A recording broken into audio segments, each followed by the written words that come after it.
जमीन पर बैठा क्या आसमां देखता है, परों को खोल ज़माना उड़ान देखता है। Very good. ये शकील हमारे दोस्त हैं, शकील भाई। अच्छा। उन्होंने ये शेर कहा था, राइट। लेकिन शेर की तर्जमानी आप कर रहे हो आज। Thank you sir. तो हम आपसे कोई ये नहीं कहेंगे या किसी किसी को नहीं कहेंगे वोट डालें, क्योंकि हम चैनल से हैं। बिल्कुल। चैनल किसी का दोस्त नहीं होता, किसी का दुश्मन नहीं होता। बिल्कुल। जो सही जर्नलिस्ट हो। बिल्कुल। हम सिर्फ आपसे 2 सवाल पूछने आए हैं सर। Right sir.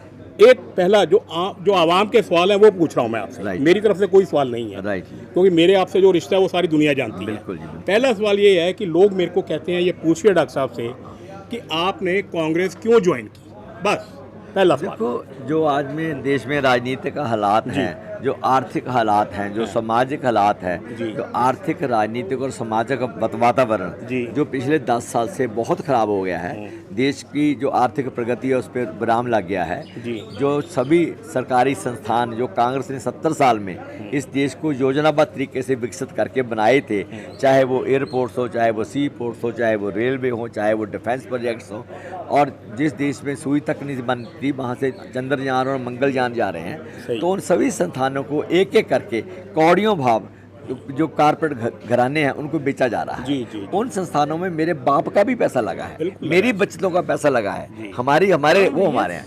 एक तो ये एक बड़ा कारण है। और दूसरी तरफ जो आर्थिक ध्रुवीकरण है इतना ज़्यादा हो गया है कि 70 लोगों के पास जितना पैसा है, 21 लोगों के पास जितना पैसा, वो 70% लोगों के पास उतना पैसा नहीं है। और जो सामाजिक तौर पे जो हमारा देश की एक भाईचारा था, हिंदू मुस्लिम सिख ईसाई वाला, उसको भी तोड़ा जा रहा है। घृणा का माहौल पैदा किया जा रहा है, सांप्रदायिक ध्रुवीकरण किया जा रहा है धर्म के नाम पे। वो देश की समाज के लिए, भारत के लिए एकता खंड वो खतरनाक है, बहुत खतरनाक है, देश को बड़ा खतरा है। और जो आर्थिक विषमताएं हैं वो इतनी बढ़ गई हैं कि गरीब अमीर की कोई प्रपोर्शन रह ही नहीं गई। अब होती थी कि अगर 100 है तो 0.1 है, अब तो अगर खरबों है तो 0.1 है। तो इन सभी बातों को, सामाजिक इंसाफ, आर्थिक इंसाफ, राजनीतिक तौर पे जो तानाशाही चल रही है उसको ख़त्म करना, और संस्थानों को जो संस्थान है जो हमारे संविधान ने जिन्होंने बनाया है, उन्होंने जमहूरियत यानी कि लोकतंत्र की रक्षा के लिए वो बनाए थे, चाहे वो ईडी है, चाहे कैग है, चाहे वो इलेक्शन कमीशन है, चाहे वो सीबीआई है, चाहे वो मीडिया है, उन सभी को ध्वस्त कर दिया गया है। वहाँ हर जगह पे इन्होंने अपने बंदे बिठा दिए हैं। हर समय एक ही थोपड़ा दिखाई देता है, वो मोदी का देता है, बाकी अपोजिशन का कोई प्रोग्राम नहीं देते, लोकसभा नहीं बोलने देते। तो ऐसे हालत में राहुल ने यात्रा की, उत्तर से दक्षिण, पूर्व से पश्चिम तक देश को जाना। पहली यात्रा में सुना 3500 किलोमीटर, अगली यात्रा में वो अपना प्रोग्राम लेके आए, 5 ने आए 25 गारंटियाँ। मैं सबसे अनुरोध करूँगा उनको ज़रूर पढ़ें और पता चले कि कैसे कांग्रेस या राहुल गांधी 21वीं सदी के अनुरूप एक खुशहाल देशभक्तों के सपने का हिंदुस्तान बनाने चले हैं। अच्छा, आखिरी सवाल सर, मैंने 2 सवाल कहा था, 2 से लिमिट क्रॉस नहीं करूँगा क्योंकि मेरे को आपकी लिमिटेशन पता है। ये बताइए, लोग आपको वोट क्यों दें?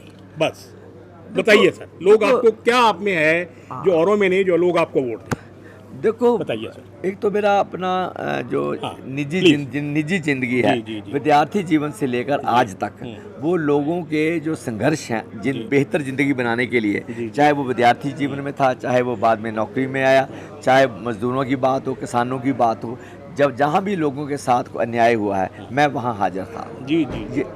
अकेले हिंदुस्तान में नहीं, वियतनाम की जंग के समय भी हाजिर था, अमेरिका के इराक पे हमले के समय भी शामिल था, पहलवान औरतों के साथ भी था, किसानों के साथ भी था। तो मैं उसका हिस्सा रहा हूँ, उन दोनों का हिस्सा रहा हूँ। और दूसरी बात है कि मुझे अपने डॉक्टरी जो मेरा पेशा है उसके द्वारा जो उसकी स्वच्छता और शुद्धता है वो मैंने बनाई रखी है, ईमानदारी से काम किया है। जो उसकी डॉक्टरी के जो लोग अपेक्षाएं करते हैं उन पर मैं खरा उतरने की पूरी कोशिश की है।